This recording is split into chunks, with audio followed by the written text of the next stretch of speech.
Welcome to this session on emotionally based school non-attendance. This short session has been designed for both parents and school staff to support us in working together to help us to understand what's driving the school non-attendance and help the child or young person to get back into school calmly and successfully. So let's start by understanding what we mean by the term emotionally based school non-attendance. It's a term that's used to describe children or young people who have a severe difficulty in attending school due to emotional factors, often resulting in prolonged absences from school. The emotion is usually anxiety, but it can also be down to low mood, recovery from trauma, or bereavement. We now use the term EBSNA, or emotionally based school non attendance, but it has been called a lot of different things over recent years. Until very recently, it was more likely to be known as EBSA, or emotionally based school avoidance, and it's also been called school refusal or school phobia.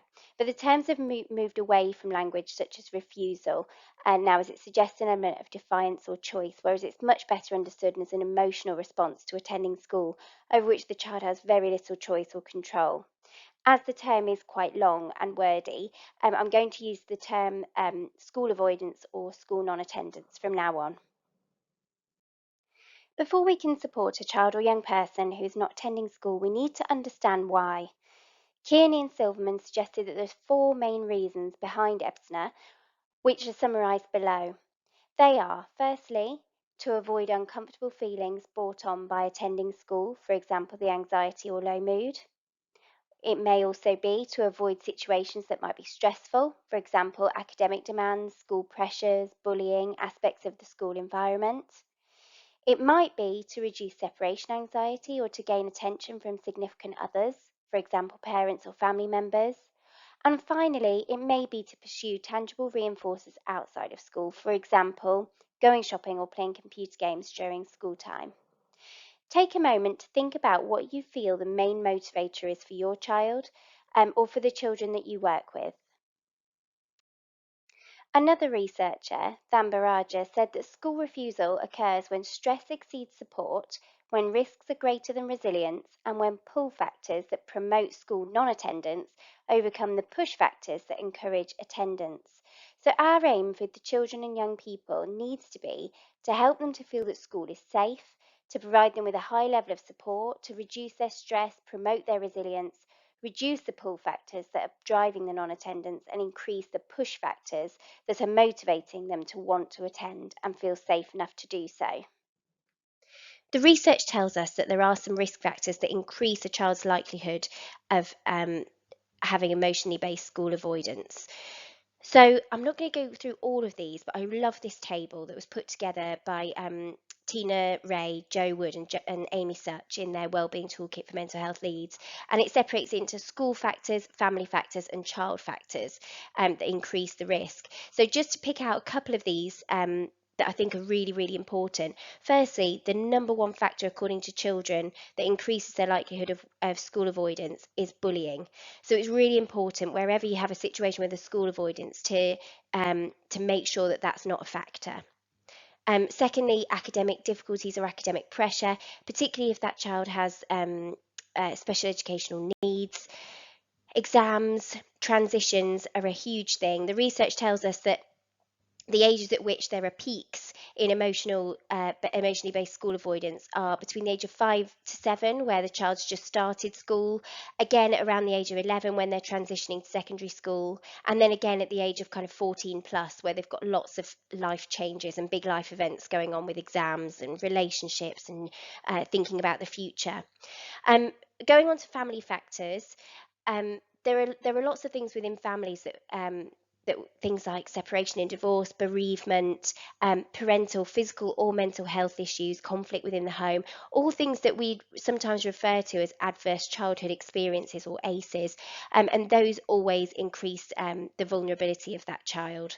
And then moving on to child factors, things like just differences in temperament. You do just get some children who are more sensitive and more prone to anxiety through their temperament. Experiencing trauma is a big one. Poor self-confidence. We've talked about age, and then learning difficulties as well. So children who are on the autistic spectrum are particularly vulnerable because of the environment within schools. Things like the heightened sensory sensory issues within the school environment, the social demands, the lots of changes and lack of control can mean that for those children, the risks and the stresses within school can be particularly high, and therefore the pull to kind of stay at home can lead to school avoidance. So just to talk a little bit about the psychological perspective on school avoidance, this is something that we call the cycle of school avoidance. And although school avoidance doesn't always start with anxiety, it is the most common culprit. So I think this is quite a useful framework to use to explore how we can support children. So it often starts with anxious feelings about school for a variety of reasons, whether that be bullying, academic pressure, COVID, and the risk of infection. It can be lots of different things. So anxious feelings about school, negative thoughts about school then develop and their ability to cope. So anxiety often comes when you perceive the risk of something to be very high or the threat to be very high and your ability to cope as being very low. You then avoid the situation that's evoking the anxiety. So often when we feel anxious about things, we avoid them, don't we? And that has then, if you look at the next box, immediately the anxiety reduces because you've avoided it, and then you feel better in the short term. But because you've done that, that avoidance is reinforced. It's positively reinforced because you've avoided it, it's gone away, you've felt better, and then that increases the school avoidance. However, the problem with that is that the more that you avoid school and the more that that avoidance behaviour becomes reinforced because it reduces that anxiety, the more likely you are to avoid and the more frightening school becomes. So if we have a look at that middle part, once you've started to avoid school, you end up falling behind in the schoolwork, which then leads to more anxiety, loss of friends and increased isolation, increased anxiety around school because it may have started with feeling that the academic demands and or maybe the loss of relationships or that you'd had a fallout with a teacher or a friend. Those feelings are only going to increase by avoiding school. You then have the perhaps pleasurable activities at home. So it might not just be the fact that you've avoided, which feels quite nice. You've avoided the stress, which feels good, but then also at home, perhaps you're doing something that you quite enjoy. You might have to do a little bit of work, but then you can maybe sit and relax and watch TV, or do something else that they quite enjoy.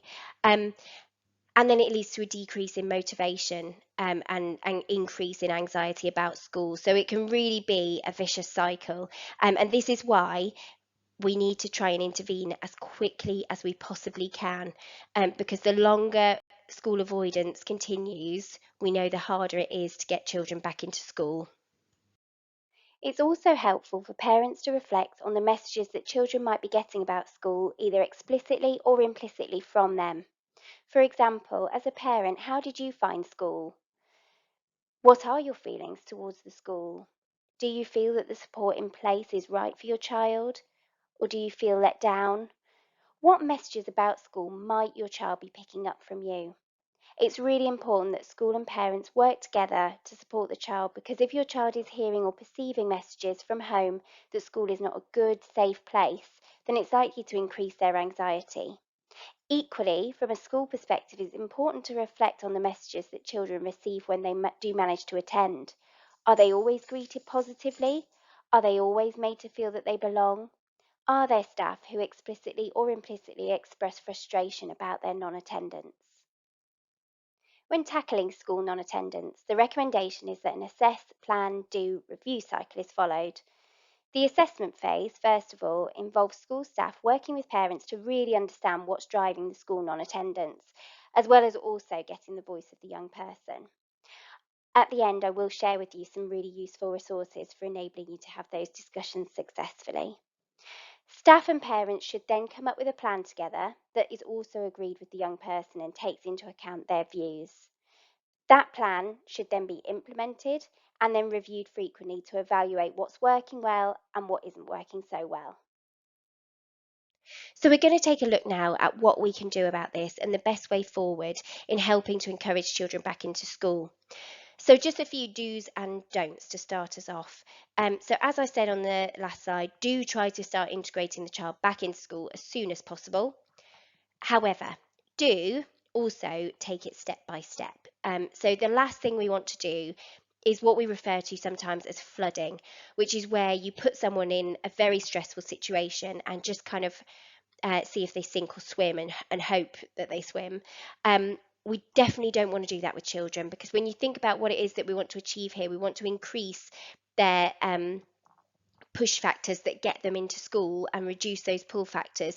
And actually, if we put them into a school where they then get confirmed, right, that yes, being in school is incredibly stressful and awful, then it's not going to increase those factors. It's not going to increase their feelings that they can cope. So we really want to take it step by step. It might be that you reduce their timetable to only coming in for maybe an hour a day at first, and then building it up once they feel safe enough.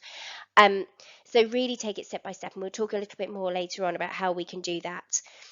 Do listen to the child, because often parents and staff can work really well together. But if we don't ask the children what they feel would help them, and what it is specifically about school that is really, really stressful for them, then we're not going to be as effective as we could be. And often children will come up with things that might seem really, really trivial to us, but actually make a huge difference, because it's about them feeling safe. So it's really important to talk to the child and really listen to them and take their views into account. Do work together. So again, we know from the research that where parents and staff work together to make a plan to get the child in, and everyone's working together, that's when you're most likely to have a good result.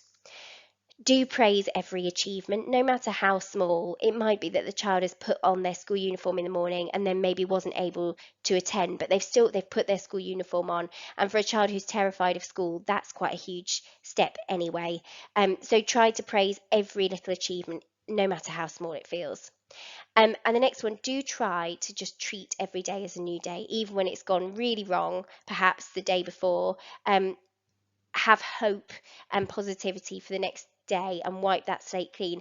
And this is really much easier said than done, because as well as school avoidance being an incredibly stressful thing for the child, it puts a huge amount of strain and stress on any family, and it can be incredibly frustrating um, for any family. So just try to make sure that you're looking after yourselves and looking after your own stress, and doing what you need to, so the self-care that you need to be able to look after yourself, so that you can start afresh every day without the child feeling your stress and your frustration, which is only going to make things worse for them ultimately.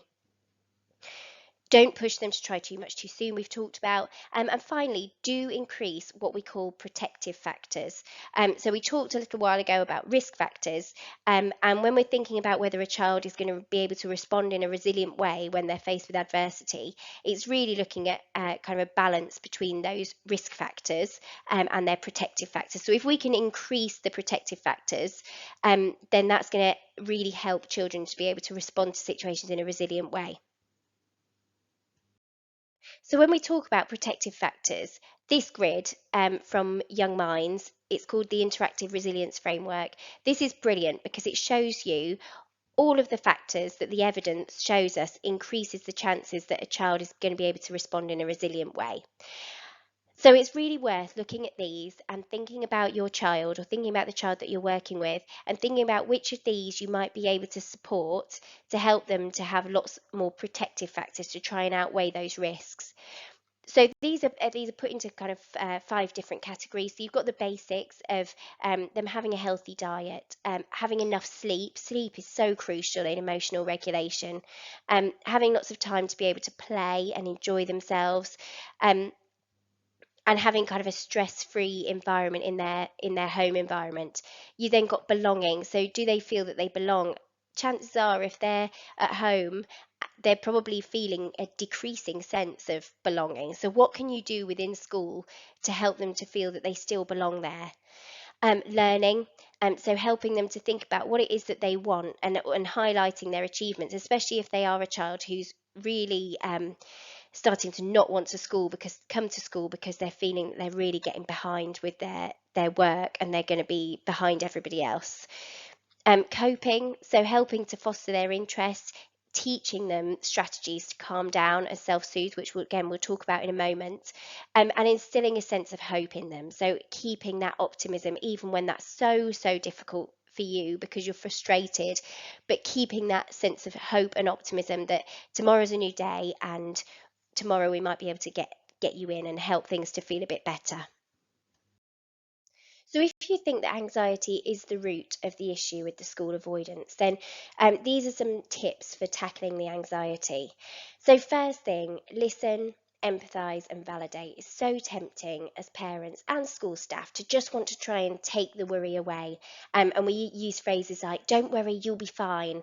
And actually, I don't think anyone has ever not worried when someone's just said, don't worry. It sort of doesn't really do anything. Um, so it's much more powerful to listen to the child firstly. What is it that they're really worried about? Empathise with them.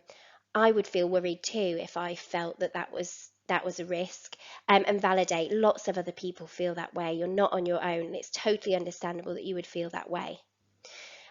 Try to identify their underlying thoughts. So if you have a look on the right of the screen, this is the thoughts, feelings, and behaviours triangle. And this is really the crux of cognitive behavioural therapy, which is one of the most effective tools that we can use for children and adults with anxiety. And really, the idea of this is that when you have anxiety, it all starts with a thought. So, what you think. So, it might be for a child that they're thinking, if I go to school, I will catch the virus, bring it home to my family, and we'll all be very ill. So that might be the thought they're having. Obviously, if you had that thought and you thought that was definitely going to happen, how would you feel? You'd feel very unsafe at school.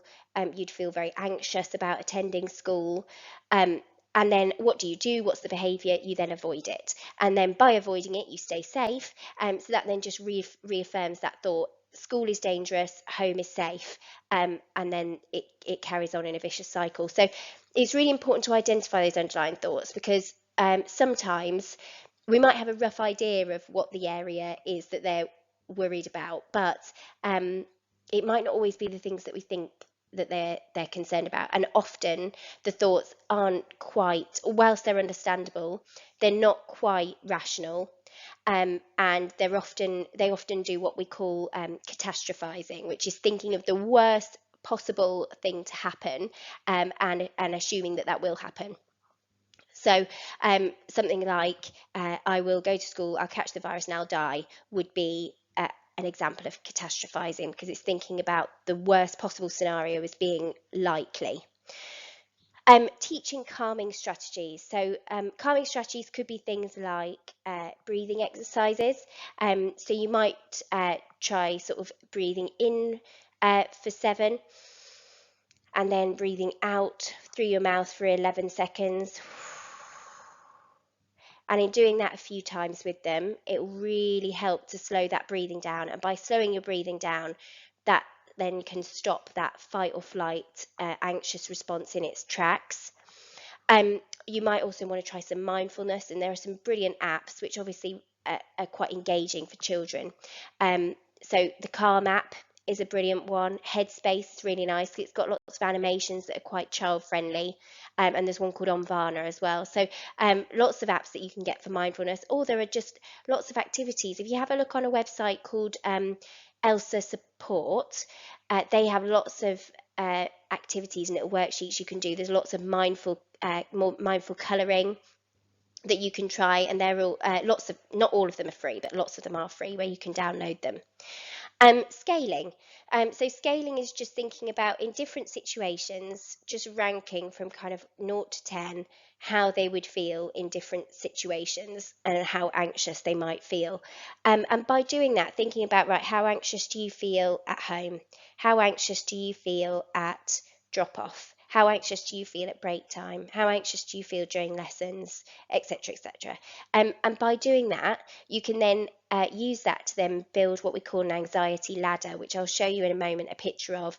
But it's basically where you rank situations from the least stressful thing that they feel that they can maybe cope with, right up to the most stressful thing that they can think of, and helping them to gradually climb that ladder whilst practicing their calming strategies until they become comfortable with each step. And that's the way that, as I said before, it's so important to go step by step, and that can really help you to do that very, very effectively. The next thing is a Sunday evening and Monday morning plan, because often you might find that children find it much more difficult after the holidays or even after a weekend, and that then they're much more anxious on a Monday than they perhaps would be on a Friday.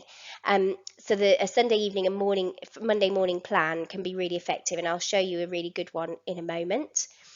And then finally, emotion coaching, which is essentially what I talked about in the first one. So listening, empathizing, validating, labeling the emotion that they're feeling, and helping to kind of problem solve together once you've done that. And I will be making another webinar on emotion coaching if you want to learn a little bit more about that. Language is a really important thing here. And as I said before, there are certain phrases that we use a lot as adults with children where we just really want to take that worry away. So we dismiss it. And actually, it doesn't feel good when someone dismisses things that you're worried about. It doesn't make you feel any better about it. It just makes you feel that you've not been understood. And so really we need to avoid phrases like, don't worry, it's not a big deal, stop thinking about it, I'll do it for you, and there's nothing to be afraid of, because all of those are very dismissing. And what would be much better to try instead would be phrases like, let's talk about it and make a plan. I can see that this is really hard for you. Let's try such and such. I'm wondering if you're feeling worried about.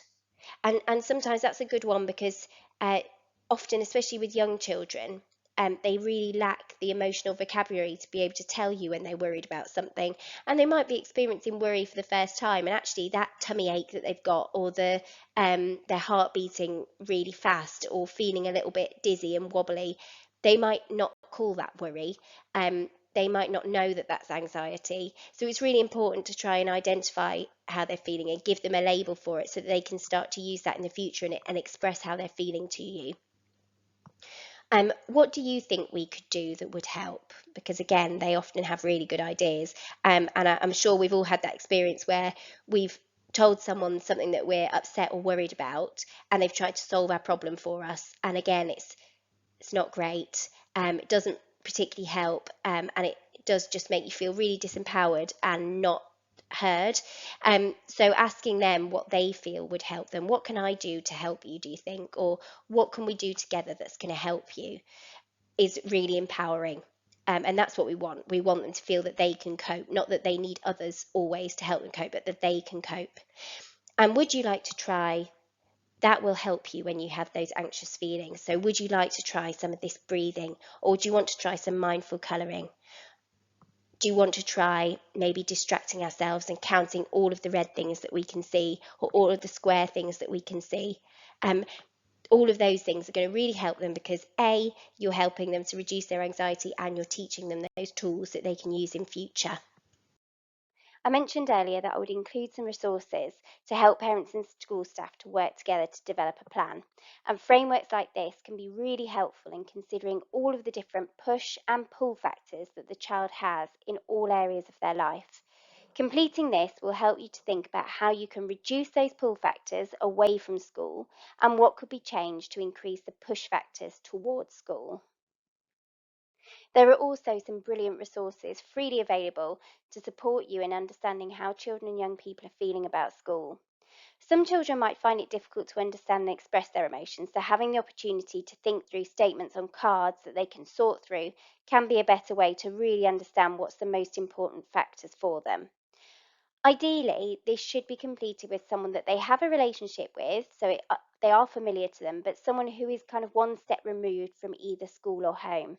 So, for example, rather than it being their parent or their class teacher, it might be helpful for it to be a teaching assistant, an ELSA, which is an emotional literacy support assistant, a homeschool link worker, or a SENCO to complete this with them. So I'll give you the websites for finding these resources at the end, but they're in the appendices of the booklets that have been put together by Staffordshire County Council and Sheffield County Council. This is another really useful tool. It's called the Incredible 5-point scale. So we talked a little bit before about scaling.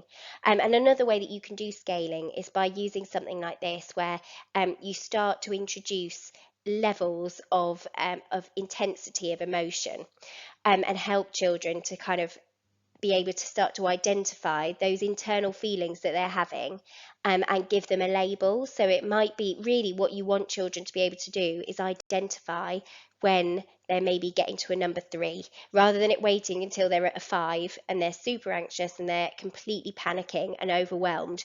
We want them to start to notice those little feelings that they start to have when they're around a number 3, and having tools to be able to then bring it back to a 2 or a 1.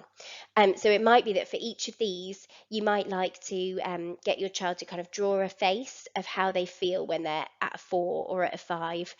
And give that a label, because for us, we might call that anxiety. For them, they might call it something completely different. And it's really good to use their language, because that's what it means. It means to them. So get them to give it a name, and then think together about, right, when you are at a number 4, this is what we're going to do to try and bring you back down to a number 3. And it might be using the breathing technique, or doing some mindfulness, or doing some visualization, or maybe if they get really worried at night time, something like progressive muscle relaxation. If you Google that, that's a really good thing to do, where they start at their feet, and tense their feet, and then tense their calves, and work their way all the way up their body, and then do the same coming all the way down. And it gets their body to relax, but it also distracts them, and it also gets them to focus on the present moment, because that's the power of mindfulness, really, is that it's getting them to focus on the present rather than thinking about the past or the future, because most of our worries tend to be about things that have happened or things that might happen in the future. So often worries will usually start with the phrase "what if," and that's usually where our fear comes from. So mindfulness and getting to stay in the present moment is very, very powerful. This one is the anxiety ladder, which I referred to before, and this is how you can help to go step by step. So by getting them to talk about all of the different scenarios that you have, maybe you might talk about putting your uniform on. What kind of number of anxiety rating would you give that? So it might be that they give it a rating using those ratings that you use on your incredible 5-point scale, or it might be, if they're older children, that they can do the percentage as shown on this particular sheet. But just ranking different situations and thinking about what is actually maybe doable at the minute, what could you just about cope with, and what would be way beyond things that you can cope with. Make yourself a hierarchy here, with the most stressful situation being at the top and the least stressful being at the bottom, and gradually work your way through. And it's really good to kind of make sure that you celebrate all of those small steps of achievement on the way up, and reward those in some way, something that so that the child can start to really celebrate and build their confidence, and their confidence in their ability to cope. As I said right at the beginning, the school anxiety can be for a number of different reasons. And for some children, their anxiety is less about what's happening in school and more about having to be separated from loved ones. It's more common in young children, but it also occurs in older children, particularly those who have a fear of the loss of a caregiver, or those who may have concerns around the safety of their caregiver. This might be particularly common in children where there is an attachment need, or a child who's experienced trauma, a child who has a parent with a physical or mental health need, a child who's experienced or witnessed domestic abuse or conflict within the home environment, or who may have experienced a bereavement. However, it also happens when none of those facts are present. So, firstly, consider whether the child might have concerns about the safety or loss of any caregivers. If that is the case, do what you can to reassure them and help them to feel safe enough to leave you. Something that psychologists call Winnicott termed a transitional object can sometimes be helpful in these circumstances. And this is where involves the child or young person bringing something comforting from home with them to school, or something of yours of low value to bring to school with them to help them to feel connected to you. For younger children, books such as The Invisible String by Patrice Cass can be useful, as it describes everyone being connected to everyone that they love by an invisible string, or using something called the hug button, which involves drawing a heart on their hand and your hand, charging it up by holding hands on the way to school, and then they can push the hug button anytime they want to feel connected to you. Just make sure that you don't draw this anywhere that it could be washed off. And to overcome this, some parents sew a little X into the inside of a sleeve of their child's jumper. So earlier on, I mentioned this, which is the Sunday evening plan and a Monday morning plan, because this is often a bit of a trigger point. And these are lovely, these sheets. These have been made by Dr. Tina Ray, who's an educational psychologist. She's used the acronym Sunday and Monday on both of these to try and make them a bit easier to remember. And really, it just encapsulates all of those different strategies that we've talked about the way that you talk to children and some of the activities that you might do with them, the calming, soothing kind of activities, challenging their thoughts. It's all here for you, all in one sheet of paper that you can just have a quick look at. So the Sunday evening plan, it has things in there like the soothing, so doing things that are nice and calm and talking about good things before bed to try and put them in a positive frame of mind rather than thinking about their worries. Understands, that's all about the kind of wording that you use. Neutralize, so talking about worries and recording them in a worry book so that you can then put them to one side, because there's nothing worse than going to bed with all the worries floating around in your head. Making a plan, so getting your all of your stuff ready for school, your PE kit, your materials that you might use, so that there's not that mad panic in the morning, because really that Monday morning you want to keep it as settled and as calm as you possibly can. Um, Attend, so be vigilant to the child's emotional state. Try and again use that emotional coaching of trying to label it for them. If you can see that they're starting to feel a certain way, labeling that for them, using your empathy and validating, and starting to problem solve. And then yourself. So I love these because they really do always keep bringing it back to trying to keep yourself calm, because if you're panicking, and you're worried and you're frustrated, it's only going to make things 10 times worse for the child. So these very much focus on that as well. And then you've got the Monday morning plan, which is lots of the same kind of things. So again, she says first things first, make sure you're calm, and give yourself a bit of extra time in the morning to make sure that it doesn't become really rushed. And chaotic, because that's never a good start. Get organised, neutralise. So again, talk to them if you can see that there's any catastrophizing going on or irrational thinking. Try to have time to sit with them and talk through that. Start to make a plan about exactly how things are going to look, because if children start to, if things become, feel that they're within their control and they're predictable, that will reduce the amount of stress that they feel. So things like, she's made some nice suggestions here about in the car, stories that you might want to tell each other, or music that you're going to listen to on the way there, just so that everything, they can visualize everything and it feels very familiar and safe. Accept the child's emotional state, and use all of that validation that we've talked about before. And again, she said, coming back to yourself again at the end and looking after yourself and making sure that you're regulated, and just keeping in the mind the script. If I stay calm, I will make him or her feel safe. So I just want to talk specifically about children on the autistic spectrum just for a moment, because whilst lots of those other strategies that we've talked about before will all be very useful for children on the autistic spectrum, there are also some additional considerations to think about, that are more specific. Also, I think, whilst transitions are always difficult for all children, actually, they can be particularly difficult for children on the autistic spectrum. And at the moment, I think we have a very unique situation where all of the children have been at home for so long, um, and now they're coming back. And for a lot of children on the autistic spectrum, actually being at home will have been quite lovely, because they've been away from those social situations that they can find really difficult and stressful.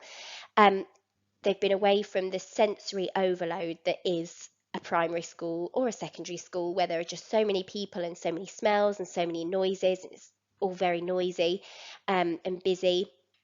And so coming back into that can be very, very stressful. So there are some other considerations that are just worth thinking about for those children. Firstly, they need consistency and structure more than anybody else. So having that Sunday night plan and the Monday morning plan, and also preferably knowing in advance what their days are going to look like, perhaps starting every day in the same way if you can, would probably be really helpful. And again, doing that in a plan with the child so that they can tell you the things that bother them and the things that they would really like if they've got the language to be able to do so.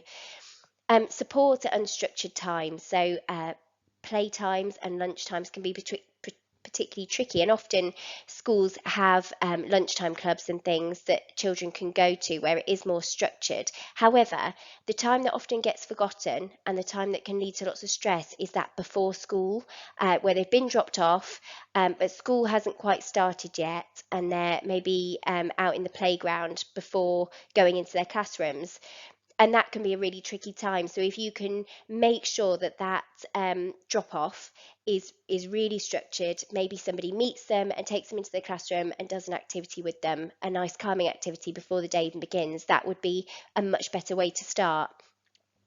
Having pre-warnings of any changes and trying to keep things as consistent as you can. Um, and especially where the classrooms look so different and there might be lots of changes to the usual routine, trying to let them know that in advance wherever you can. Being aware of sensory sensitivity. So as I said before, they may have been used to, while they've been at home, they've been away from that, and in school there is just a huge amount of sensory information everywhere. So being aware of that, and making provision for them to have somewhere quiet and calm to go to if they need it. Try and increase their feelings of control wherever you can by using things like the first and then boards or the now and next boards, or giving them choices wherever possible.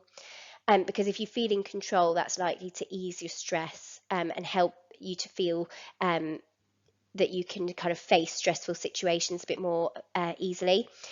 Support their social interactions, as that can be a huge source of stress. And then just where you can, minimise transitions throughout the day. And that's it from me. But there are just a few resources that I wanted to point you in the direction of. One of them is Salford County Council. They've put together some lovely resources. There's booklets for young children about school avoidance and about going into school. There are booklets for parents. There are booklets for older children as well. So that's a really good place to look, and I've put the link there for you, but you can quite easily find them if you just search for the Salford County Council and emotional based school avoidance. And the same with West Sussex County Council. Again, they have some lovely resources as well. So they're well worth a look. And those Sunday morning, Sunday night and Monday morning plans have been sent out to your schools. So if you want copies of those, you can access them there. So thank you very much for listening, and I hope it's been helpful.